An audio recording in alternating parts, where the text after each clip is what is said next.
So I want to get into something that'll be a little bit serious, but we'll have some fun with it.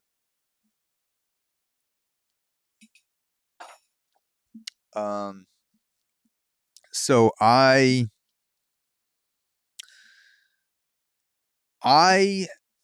did a video on this channel a while ago. This is maybe 2 or 3 years ago about my Kratom use. I used Kratom and did it for about 3 years. And this is going to be a part of the podcast where I talk about why I'm quitting Kratom, because I feel like it's only fair to give both sides of the story. And because that video did well on my YouTube channel, I want to be fair to both ends. I'm not. This is not going to be a video. This is not going to be a part of the podcast where I'm coming out and I'm like, Kratom's bad. You should never use Kratom. Like one of those guys from the quitting Kratom subreddit where they're like, it destroys your life. Like blah blah blah. So for some people who have addiction tendencies, yeah, maybe if they're biologically wired or environmentally wired in a certain way, could be bad. But for the average person, I don't believe it is. I believe it's all how you use it and how it affects you personally. But this is going to be a video about why I quit Kratom, or rather a part of the podcast within the video about why I quit Kratom. And let me just give a little background first for people who have no idea what I'm talking about. Kratom, or Matragona speciosa, which is the scientific name for it, is a leaf that is grown in the regions of Southeast Asia, and it is put into a lot of products that are sold in the US in powder form, in capsule form, in tincture form. Like you're starting to get these like very concentrated tinctures. And I always took the powder form. I always took the tea form. And what it does, or what it did for me rather, is I started using it as a coffee replacement. One of my friends recommended it to me, and I started using Kratom as a coffee replacement. And I would take about a half a teaspoon in the morning, which I believe works out to be around a gram or a gram and a half of Kratom, which is considered a pretty low dose for regular Kratom users. So about a half a teaspoon, I would take that in the morning instead of coffee. And for 2 to 3 years, that was my routine most days. I was a regular Kratom user. I would wake up, and instead of chugging caffeine, which made me feel like on the edge and jittery, I would take a half a teaspoon of Kratom. And I still felt a boost from that. And occasionally I would mix it with some caffeine, but I didn't feel the jitters or like the anxiety from caffeine, and I didn't really feel the crash. And I would drink it in the morning, and then sometimes I'd have another half teaspoon in the afternoon. And then when I was doing longer podcasts once a week, maybe twice a week, because I'm doing like 2 or 3 hour podcasts when I have guests, I would do a full teaspoon, maybe a teaspoon and a half. So like at the most, I was taking 5 grams at a time, but usually around 3. And that was once, maybe twice a week. So like throughout an entire week, I was taking like maybe 7 to 10 grams of Kratom spread throughout the week for most weeks. And this was a routine that worked really well for me for years. Like I said, it was like 2.5, close to 3 years before I started to have some issues with it. And I had phases where I would increase the dose for a stretch, maybe like a month, and then I would sort of back off because I don't know what it is. I don't know if it's genetic or I don't know if it's environmental. It's probably a combination of both, but I never want to become like, I'm very aware of my doses going up with things, and I'm not okay with that. Like it wasn't okay. Like if I went from half a teaspoon to a teaspoon, I wasn't okay with like, okay, this is the new normal. I would always have this fight within me where I'm like, no, I want to go back to half a teaspoon. So I'll just take a break for a little bit and then kind of reset my tolerance, and then I'll go back to half a teaspoon. So this isn't a story of like Kratom getting out of control. This isn't a story of me like fucking, like losing my mind, or people. When you go on these quitting Kratom subreddits, or these Facebook groups, and I've looked around on some of them just to like get an idea, because there was a point where I'm like, am I taking too much Kratom? And then I go on, and people are like, yeah, I'm taking 30, 40 grams a day. Like some people are taking like 80 grams a day of Kratom, which is like, if a teaspoon, I believe a full teaspoon is around 2 grams. So people are taking like 40 teaspoons a day of Kratom. And I'm just like, Jesus fucking Christ. Like there, there is and I'm not like trying to shame Kratom, like drug shame people. Like, it's, I'm not a fucking doctor. I'm not going to tell you what to do. You're an adult. But for me, I was like, oh, okay. And then I did some more research, and I've spoke to Dr. Chris McCurdy on the AUXORO podcast. If you're interested in a more scientific, in-depth conversation on the effects of Kratom and the studies of Kratom that are currently out there, Dr. Chris McCurdy on the AUXORO podcast, you can look that up. That's like a 3-hour conversation I had with this guy at who works at a lab down in Florida. Very reputable dude in the Kratom community. And he was like, yeah, I told him what I was taking, and he said, yeah, you won't really get any sort of, or I don't want to say he said that, because everything is dependent on the person and the dose, but based on the conversation, I inferred that what I was taking was generally a low dose and wouldn't cause any problems, anywhere from, 1 to maybe 3 grams a day if I had a podcast. And so I'm doing this for about 2.5 years. I'm taking occasional breaks where I go a week or 2 weeks without Kratom. Sometimes I would go months without Kratom within that 2.5 year gap. And then something started happening where my sleep was being affected.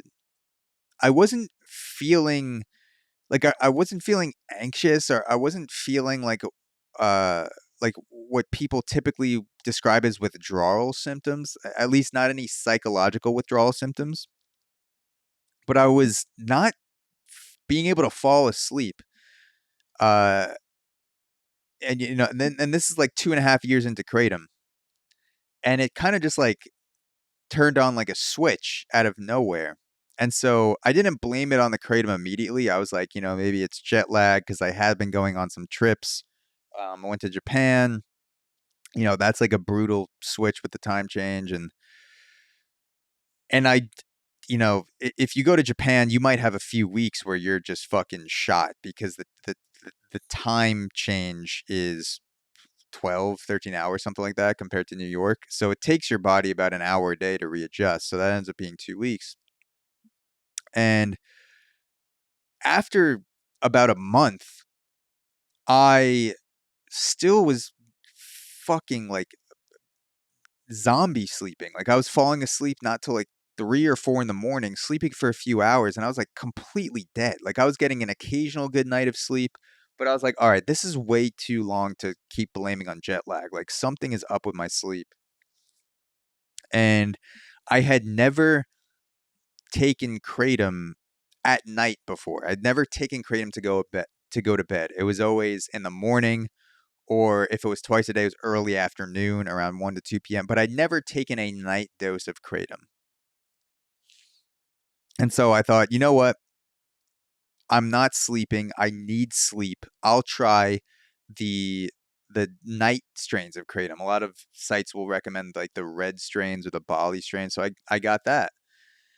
And as soon as I started taking that, I fucking like flatlined. I was sleeping like a baby. And I was doing it for about 6 months. I was taking Kratom every night to go to sleep. Between a quarter teaspoon and a half a teaspoon. And it would knock me out for the night. I wouldn't feel like high or anything. Again, like I never really used Kratom to get high. I never felt like, oh my God, this drug is fucking like, it's sick. Like it was always just for like that slight elevation without caffeine. That's what I was looking for. And so I kind of just felt like a more tired feeling of what I would feel in the morning, but I wasn't going to sleep like, oh my God, I'm so fucked up right now. Like it was a pretty low dose. And I did that for about 6 months. So I took Kratom in the morning and early afternoon sometimes for about 2.5 years. And then I started taking a morning dose, sometimes an afternoon dose, and then a dose right before I would go to bed around like 8 or 9 p.m. And I did that night dose until around the 3 year mark of Kratom. So 2.5 to 3 years. And then I was like, all right, I don't really want to be sleep dependent on something because that's where I draw the line. I've never needed any help going to sleep for my entire life. I used to chug 3 scoops of C4 at 5 p.m. when I was in college. Complete idiot move. But then I'd still pass out by midnight, and I'd wake up and I'd do it again the next day when I wanted to get those late night pumps in before I go out on the weekend. And you know, being in college baseball, everyone took C4. We'd have these 5 a.m. lifts, and I'd be like, "Oh, I could lift at any time. I just need C4." And so I'd I would do that at night like a fucking retard. But I'd still fall asleep, and I could drink caffeine late at night. I was never one of those guys that had to be like, everything has to be perfect. I have to have no light in my apartment. I can't drink caffeine past noon. Like if I drink caffeine at 12:02, I'm not gonna fall asleep. I need at the perfect temperature. Like, no, I could always sleep pretty well, um, you know, most of the time. I was never an active thought in my mind, like, will I fall asleep tonight? And then all of a sudden, with the 2.5 year mark in Kratom, it was. And so I did experiments where I would take, I was trying to figure out like what it was. So I would cut out caffeine, but I would still take the Kratom, and I was having trouble falling asleep. So I was like, all right, that's not the caffeine. Then I would take magnesium and apigenin, and if you're familiar with Dr. Andrew Huberman, which you probably are, he has one of the biggest podcasts in the world. He recommends taking magnesium, apigenin, and I believe L-theanine for bed. And I experimented with all three of those. I had taken magnesium before, and I was like, maybe I just need, some supplements with the Kratom. And so I took the magnesium and the Huberman cocktail in the correct amounts with the Kratom, still couldn't fall asleep. Then I was like, all right, maybe it's the Kratom. Maybe even though I'm taking a very low dose, maybe over the last 2.5 to 3 years, the reason why I started having trouble sleeping is because my body, even though I'm not feeling a psychological withdrawal, my body is now physically dependent on the Kratom. So when I take it in the morning and I don't have any in my system at night, maybe my body is craving that, and that's what's keeping me awake. That's what's like I'd have this, my brain is awake, but my body's tired feeling. And I'm like, why won't my brain just shut off? So I'm like, maybe it's the Kratom. So I stopped taking all Kratom, the night strains, the green strains. And by the way, I'm taking Kratom from, reputable sources. I was using like the companies would send the test results, and it would have the percentage, the potency in each batch, and like a certificate of testing, and like all this stuff. And I did my research on the strains, and I was playing around with the company. I've used multiple companies, so like I know it's not just like the Kratom I was getting from a certain company was bunk, so it was contaminated with other shit. Like I was getting, clean shit. And I was so I did this experiment where I cut out Kratom, all Kratom, nothing in the morning, nothing in the afternoon, nothing at night. And I had done my research, so I knew that if you are taking Kratom regularly, even if it's in lower doses, you could have trouble sleeping. So I was prepared for that. So the first night I was off Kratom, um, I was up till like 4 or 5 a.m. And I was like, all right, this is expected. This is part of the experiment. And then the second night I fell asleep at like 1 or 2 a.m. and I was like, all right, that's a little bit better. And then from the third night on, I was passing out before midnight. No kratom.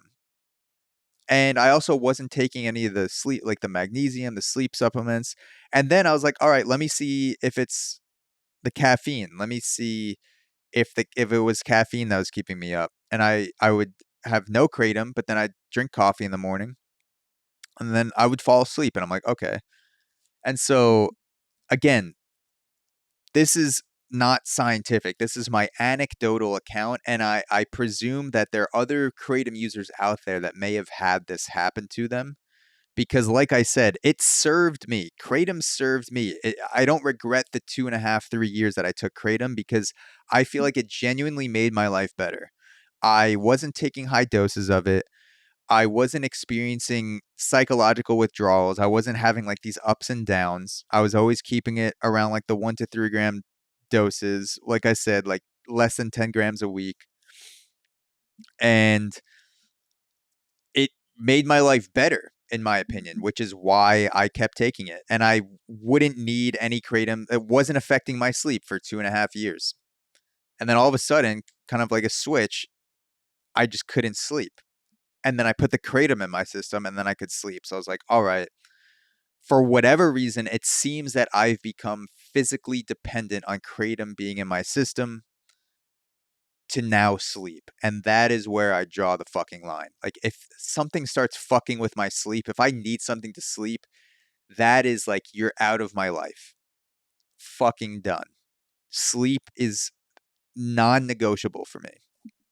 And also like I'm not about to like I was having anxiety when I was using the kratom to sleep, not because of the kratom, but because like if I would go on a snowboard trip or if I was going to a state or a country where kratom was illegal, I would be thinking in my head, like, fuck, how am I going to sleep without kratom? Like, what if I forget it? I would be like checking my bag. Like, do I have my night strain of kratom? Like, fuck, I'm not going to. And like, I didn't realize that was also kind of giving me background anxiety where I was now like tied to this substance to give me a good sleep at night. And once I got off kratom, like my overall anxiety level kind of just like went way down because I was like, I fucking sleep I'll sleep on the floor. I don't give a fuck. Like I'm done with that shit. Like I don't need it anymore. I'm not worried about traveling. I'm not worried about like, oh shit, like, you know, did I pack it with me? It's just like, no, it's done. I'm back to my normal sleeping self. And I don't know what it was exactly. I don't know why for almost 3 years I could take the same dose of kratom in the morning, sleep fine with it. Sleep fine with zero kratom. Like I'd sleep through the night like a baby, and then all of a sudden, I kind of just like my body just started needing it to go to sleep. I don't know if there's like a buildup of physical dependence over time, even though I wasn't getting any psychological withdrawals. Like my body just started to crave it at all hours. Um, I did take breaks from kratom too, because a lot of people are like, well, if it affects your sleep, you just gotta take breaks or, switch the dose.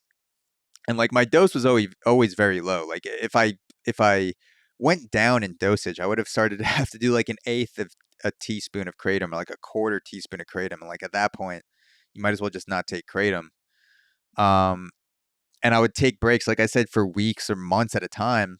And I would think back and be like, um, like I didn't really miss it.